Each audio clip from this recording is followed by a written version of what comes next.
I would say Vikrant was a unique ship, and even though today we have bigger and more sophisticated ships, I think there will never be another Vikrant.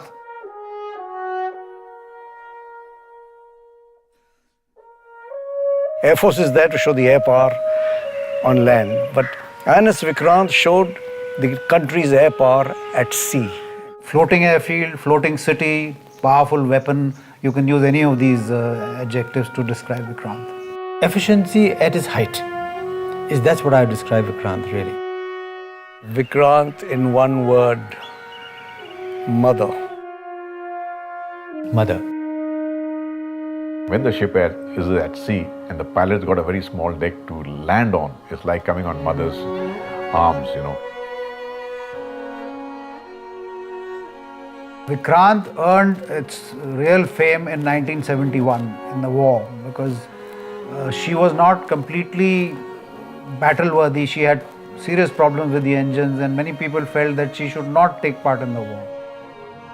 And then we worked up.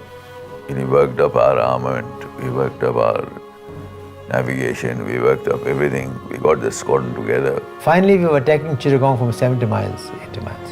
Khulna, Mongla, all those areas which were defended by the Pakistan army. It was war. You're carrying live bombs, you're carrying rockets. You've been briefed to go into enemy territory. There were anti-aircraft guns. There was even a refinery. And they were all attacked. You really need to be in it to understand it. Within a few days, all the ports in East Bengal were destroyed. No traffic, no ship could go in or out. People who wanted to escape couldn't go out. People who wanted to come to their rescue were not allowed. So Vikrant earned its fame in the Bangladesh war. She played a very valuable role. In the context of Vikrant, no word fits better than pride. Every time I went ashore and I was introduced, he's the pilot on Vikrant.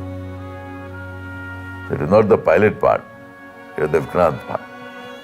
My first reaction on Vikrant's being scrapped was of dismay. I was very sad, very sad. Sheer anger. Now to send a ship to the scrapyard is almost like condemning a human being to, execution or hanging or something like that. We were all convinced that something should have been done to save her. We tried very hard, but She's being put to rest, unsung and unhonored.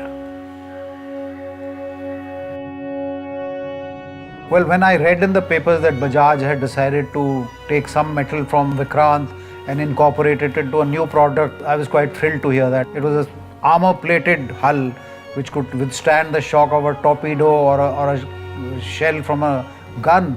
So that was very valuable steel. So if even a little part of the steel is part of your motorbike, then you're a proud man and be happy. To the people who are going to ride the Vikrant, all I can say is I hope they ride it with the same pride and honor that the way we gave to the Vikrant ship, and I wish them all the best. Thank you.